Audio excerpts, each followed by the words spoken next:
आज हम लोग जियो टेक्निकल फर्स्ट पढ़ने वाले हैं। जियो टेक्निकल फर्स्ट जो पढ़े थे जिसमें लेक्चर नंबर 4 तक अपलोड है, लेक्चर नंबर 5 आज स्टार्ट होगा। ठीक है, जिसमें लेक्चर नंबर 5 में हम लोग आज कंसिस्टेंसी ऑफ क्ले के बारे में सीखने वाले हैं। कंसिस्टेंसी ऑफ क्ले क्या होता है, आइए पहले उसके बारे में हम लोग जानते हैं। बोर्ड पे पहले उस चीज को समझाते हैं, ठीक है, उसके बाद यहाँ पे आएंगे कुछ एग्जाम्पल लेकर आपको हम समझाने की कोशिश करते हैं। यहाँ पे सबसे पहले क्या करते हैं ना कि ड्राई सॉइल लेते हैं। पहले क्या लेते हैं, एक सेकेंड, ड्राई सॉइल लेते हैं। ड्राई सॉइल में क्या क्या आएगा, थ्री फेज सिस्टम पढ़े आप लोग सभी लोग। थ्री फेज सिस्टम में क्या क्या होता था, एयर होता था, वाटर होता था और सॉलिड होता था, जिसे हम लोग थ्री फेज सिस्टम कहते थे।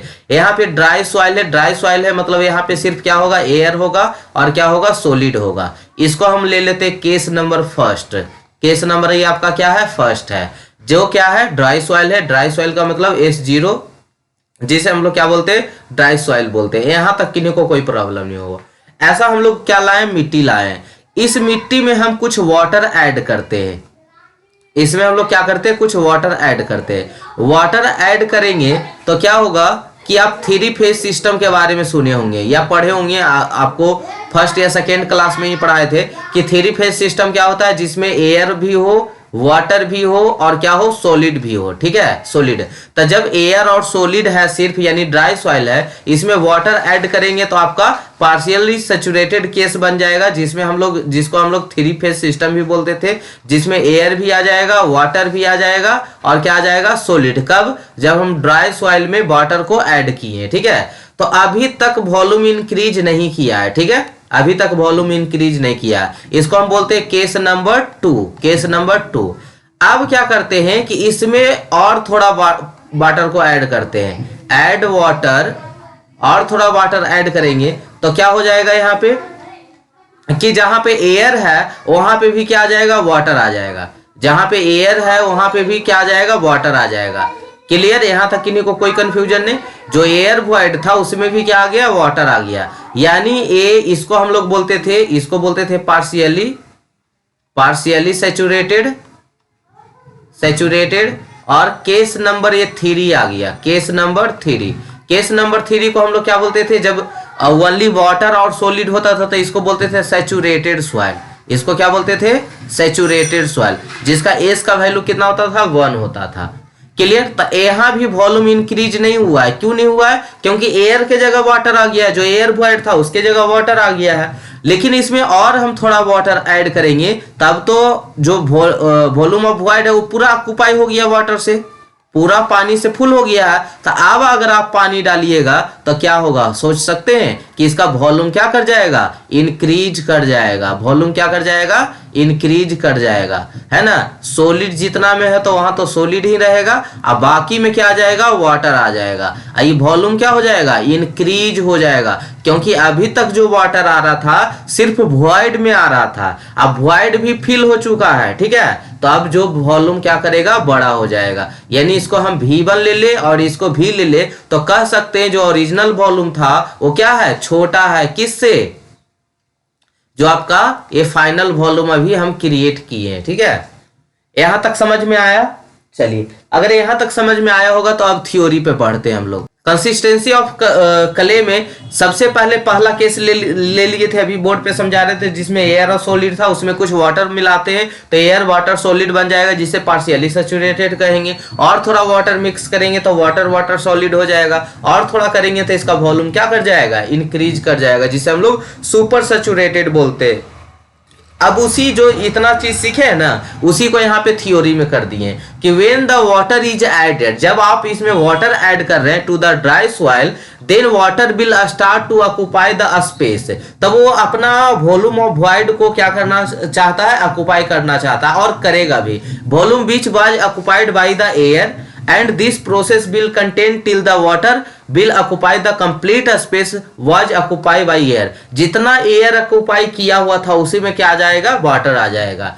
तब ये जो तीनों केस रहेगा ड्यूरिंग द प्रोसेस स्टेज 1 2 3, जो आपका ये स्टेज 1 2 3, यहां तक वॉल्यूम का कोई चेंजेज हुआ था, नहीं हुआ था, क्योंकि जो वाटर जा रहा था सिर्फ किस में जा रहा था, वॉल्यूम ऑफ वॉइड में जा रहा था। If the water is again added to the soil then water will now occupy the space between some solid particle of the soil and volume soil now increases. तो अब क्या करेगा, जो जितना वॉल्यूम ऑफ वॉइड था उसमें तो water गया ही, अब आप एक्स्ट्रा वाटर कीजिएगा तो सॉइल पार्टिकल के बीच में पानी जाना स्टार्ट हो जाएगा, जिसके कारण क्या होगा, वॉल्यूम इंक्रीज कर जाएगा सॉइल का। If continuously added water to the soil, then a stage will become when the soil will reach in liquid condition or liquid state। जब और पानी उस पे आप ऐड कीजिएगा तो वो फ्लो कंडीशन में आ जाएगा, ठीक है, वो किस में आ जाएगा, फ्लो कंडीशन में। तो इसी प्रोसेस को हम लोग एक ग्राफ से समझेंगे, ठीक है। एक और कंसेप्ट नया आएगा जिसको हम लोग अटरबर्ग लिमिट कहते हैं। During the complete process the soil will passes through various stages. पहले सॉलिड था, फिर सेमी सॉलिड बनता है, फिर प्लास्टिक बनता है, फिर लिक्विड बनता है, ठीक है। ये 4 प्रोसेस से होकर गुजरता है जो अभी हम देखने भी वाले हैं, ठीक है। तो यहाँ पे देखिएगा, the boundary between any two stage is called consistency limit, जिसे हम लोग अटरबर्ग लिमिट के भी नाम से जानते हैं। जैसे किसकी लिमिट की बात कर रहा है, किसकी बाउंड्री की बात कर रहा है, जैसे सॉलिड से सेमी सॉलिड के बीच में जो बाउंड्री होगा, मान लीजिए कि अभी सॉलिड है, ठीक है, अभी सॉइल आपका सॉलिड है, जब इसमें हम वाटर मिक्स करेंगे तो ये सेमी सॉलिड बनेगा, ये क्या बनेगा, सेमी सॉलिड बनेगा, यानी सेमी सॉलिड। तो यहाँ पे ये जो लिमिट है ना, कि जैसे अभी सॉलिड था और जस्ट इसका बाद सेमी सॉलिड, वहां पे एक बाउंड्री होगा ना, यानी बोल सकते हैं ना कि मिनिमम वाटर कंटेंट पे वो क्या हो जाएगा, वो मिनिमम वाटर कंटेंट जिसमें वो सेमी सॉलिड में कन्वर्ट हो जाएगा। कहने का मतलब, एक आपको जनरल लाइफ एग्जांपल से समझाते हैं। जनरल लाइफ एग्जांपल से मान लीजिए जिसका टेस्ट लिया गया है, ठीक है, 100 नंबर का टेस्ट था, जिसका 10 नंबर है वो ए ग्रुप में रहेगा, जिसका 20 नंबर तक है वो बी ग्रुप में रहेगा। किस में रहेगा, बी ग्रुप में। तो जिसका 11 नंबर होगा वो बताइए, तो मिनिमम वैसा मिनिमम नंबर हो गया। ग्रुप बी में जाने के लिए मिनिमम नंबर कितना चाहिए, ग्रुप बी में जाने के लिए मिनिमम नंबर कितना चाहिए, 11 नंबर चाहिए। 11, जिसका 10 है तो ग्रुप ए में ही रहेगा, और जिसका 11 नंबर आ जाएगा वो किस में चला जाएगा, ग्रुप बी में। यानी वो मिनिमम नंबर जिसमें हम ग्रुप बी में जा रहे हैं, तो उसी लिमिट को हम लोग यहाँ पे क्या बोलते हैं, boundary between any two stage is called consistency limit. उसी लिमिट को हम लोग क्या बोलते हैं, कंसिस्टेंसी लिमिट बोलते हैं, ठीक है। तो बात समझ में आया, ये जो 11 नंबर हुआ ना मिनिमम, वही इसका क्या है, लिमिट। जैसी लिमिट क्रॉस किया, ठीक है, वो किस में चल जाएगा, ग्रुप बी में चला जाएगा।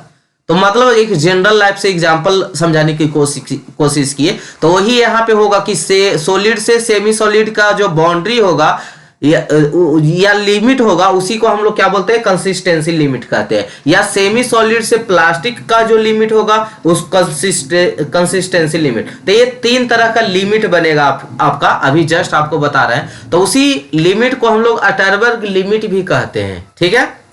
The change in consistency due to change in water content of the soil। अगर आप कंसिस्टेंसी लिमिट को, कंसिस्टेंसी को चेंज करना चाहते हैं तो उसमें आप वाटर कंटेंट को क्या करना पड़ेगा, चेंज करना पड़ेगा, ठीक है, तभी ना होगा। अगर सॉलिड है, इसमें अगर हम वाटर ऐड करेंगे तो क्या बन जाएगा, सेमी सॉलिड बन जाएगा। फिर वाटर ऐड करेंगे तो ये क्या बन जाएगा, आपका प्लास्टिक बन जाएगा। फिर और ऐड करेंगे तो लिक्विड बन जाएगा, ठीक है। तो यही the change in the consistency due to change in the water content of the soil. Clear.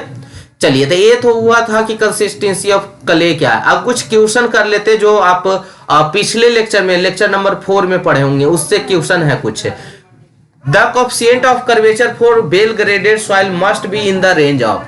Coefficient of curvature याद है, जिसको हम लोग सीसी के नाम से बोलते थे। क्या बोलते थे, सीसी। वो क्या होता था कोएफिशिएंट ऑफ कर्वेचर, D30 का होल स्क्वायर बटा D60 इंटू क्या, D10। यही पढ़े थे। उसका रेंज बताइए, ये क्वेश्चन है, ऑब्जेक्टिव का क्वेश्चन है, ठीक है, कि coefficient of curvature for well graded soil must be in the range of. तो इसका जो वैल्यू होता है, अगर वेल ग्रेडेड सैंड रहता था तो Cu का वैल्यू क्या होता था, 6 से ग्रेटर, और वेल ग्रेडेड ग्रेवल है तो उसका वैल्यू 4 से क्या होता था, ग्रेटर। अगर हम बात करें वही Cu का वैल्यू ये था, Cc का वैल्यू की बात करें, यानी कोएफिशिएंट ऑफ कर्वेचर जो आपका क्वेश्चन पूछा है, ये क्या है, coefficient of coefficient of uniformity, लेकिन हमको यहाँ क्वेश्चन कोफिशिएंट ऑफ कर्वेचर, तो दोनों लिख दिए हैं याद करने के लिए कि मतलब जब भी आप अगर घर पे प्रैक्टिस कर रहे हो तो उससे रिलेटेड दोनों लिख लीजिएगा ताकि दोनों में ध्यान रहे, ठीक है। लेकिन आपको एग्जाम में जो पूछा जाए उसी का आंसर करना है। तो यहाँ सिर्फ क्या पूछा है, कोफिशिएंट ऑफ कर्वेचर पूछा है, तो उसके लिए कोफिशिएंट ऑफ कर्वेचर के लिए सीसी होता है, जो क्या होता था, एक से ग्रेटर देन और इक्वल टू सीसी या लेस देन और इक्वल टू 3, ठीक है। यही होता था सीसी का वैल्यू किसके लिए, सैंड के लिए। अगर हम बेल ग्रेडेड ग्रेवल की बात करें तो कितना होता था सीसी का वैल्यू, दोनों के लिए सेम ही होता था। आपको कुछ ऐसा बताए होंगे अगर उस टाइम पढ़ा रहे, देखिए पेज में दिखा देते, बस एक ही वैल्यू लिखे थे, वो बेल ग्रेडेड के लिए होगा, या सैंड रहे या क्या रहे, ग्रेवल रहे, ठीक है। देखिए यहां पे होगा, ये देखिए बेल ग्रेडेड अगर है, सिर्फ बेल ग्रेड है, यहां कोई भी ऐसा मेंशन नहीं है कि सैंड है कि आपका ग्रेवल है, लेकिन यहां पे कोफिशिएंट ऑफ कर्वेचर के लिए अलग अलग मेंशन था, सैंड के लिए था और एक किसके लिए था, ग्रेवल के लिए। लेकिन जो कोफिशिएंट ऑफ यूनिफॉर्मिटी है सिर्फ किसके लिए, बेल ग्रेड, या तो सैंड रहे या तो वो क्या रहे, ग्रेवल रहे। तो चलिए एक क्वेश्चन हो गया, यानी इसका आंसर अगर आप लिखते ना तो इसको ना लिख के डायरेक्ट क्या लिख देते आंसर, हम दोनों लिखे थे कि पढ़ते अगर मतलब एक साथ पढ़ते तो याद रह जाता है, इसको ना लिख के इसको डायरेक्ट आपका आंसर क्या होता है इसका, कि पहले तो कोफिशिएंट ऑफ कर्वेचर का आपका लिखने अगर 2 नंबर का आता है, जैसे आपके एग्जाम में 2 नंबर का आता है ऑब्जेक्टिव, बीटेक जो अगर कर रहे हो 5th सेमेस्टर से, तो वहां पे देखते होंगे कि आपका जो आएगा वो कैसे आएगा कि coefficient of curvature for well graded soil must be in the range of, तो कोफिशिएंट ऑफ कर्वेचर का फॉर्मूला लिख दीजिएगा और यही वैल्यू लिख दीजिएगा खाली ऐसे करके, सीसी लेस देन इतना, ठीक है। यही होगी आपका वैल्यू, इतना ही आंसर हो जाता। लेकिन अगर आप खुद घर में प्रैक्टिस कर रहे हैं तो सीयू का भी वैल्यू साथ में लिखते जाइएगा ताकि याद होता जाए। चलिए छोड़िए, the coefficient of gradation and coefficient of uniformity, gradation को कर्वेचर भी बोला जाता है, कर्वेचर, तो यानी दिया हुआ वैल्यू है जो कोफिशिएंट ऑफ कर्वेचर का value and the coefficient of uniformity का वैल्यू दिया हुआ है 1 और कितना है 4 है, यानी सीसी का वैल्यू दे दिया है 4 और सीयू का वैल्यू दे दिया है, पहले सीसी का वैल्यू 1 है और सीयू का वैल्यू कितना है 4 है। The coefficient of gradation, gradation का मतलब curvature, and coefficient of uniformity of A given soil दिया हुआ है, पहले लिखा था कोफिशिएंट ऑफ ग्रेडेशन या कर्वेचर तो उसका वैल्यू 1 हो जाएगा, उसके बाद लिखा हुआ यूनिफॉर्मिटी तो इसका वैल्यू 4 हो जाएगा रिस्पेक्टिवली क्रमशः। The ratio of effective size to the diameter through which 30% of the total mass is passed, तो सबसे पहले जो आपका लिखा हुआ था कोफिशिएंट ऑफ ग्रेडेशन या कर्वेचर सीसी, उसका वैल्यू कितना था 1, इसका फॉर्मूला क्या होता था D30 का स्क्वायर बटा D60 into D10, equation number first. अब आते हैं कोफिशिएंट ऑफ यूनिफॉर्मिटी, उसका वैल्यू क्या होता था D60 अपॉन D10, जिसका वैल्यू कितना था 4, तो इसको हम क्रॉस मल्टीप्लीकेशन कर देंगे तो D60 इक्वल टू कितना होगा 4 टाइम्स D10, इक्वेशन नंबर इसको ले लेते हैं 2, जो इक्वेशन आपको दिया हुआ था, जो हिंट आपको क्वेश्चन दिया था कि कोफिशिएंट ऑफ कर्वेचर दिया हुआ है, कोफिशिएंट ऑफ यूनिफॉर्मिटी दिया हुआ है। अब क्या करते हैं कि यहाँ पे D60 दिख रहा होगा, कोफिशिएंट ऑफ कर्वेचर में D60 दिख रहा होगा, इक्वेशन नंबर 2 में हम निकाले हैं कि D60 जो होगा 4 टाइम्स ऑफ कितना होगा D10 होगा, तो उसी को वैल्यू यहाँ पे D60 के जगह पुट कर दिए क्या 4 टाइम्स ऑफ D10, तो 1 इक्वल टू D30 का होल स्क्वायर बटा 4 D10 का होल स्क्वायर। यहां तक किन्हीं को दिक्कत, D30 का भी स्क्वायर है D10 का भी स्क्वायर है, 4 को क्रॉस मल्टीप्लीकेशन में भेज दिए तो D30 बटा D10 का होल स्क्वायर इक्वल टू 4, तो यहां से स्क्वायर है तो इधर अंडर रूट में हो जाएगा D30 बटा D10 equal to under root 2, तो D30 बटा D10 का वैल्यू कितना हो गया 2। यही पूछ रहा था आपसे क्वेश्चन में कि D30 बटा D10 का रेशियो बताओ। The ratio of effective size, effective size किसको बोलते थे D10 को बोलते थे, याद है, to the diameter through which 30% पास, तो जो 30% पास होता है उसको हम क्या किस नाम से लिख सकते हैं D30 के नाम से लिख सकते हैं, ठीक है। तो इसी को रेशियो बताना था, इफेक्टिव साइज बटा D30।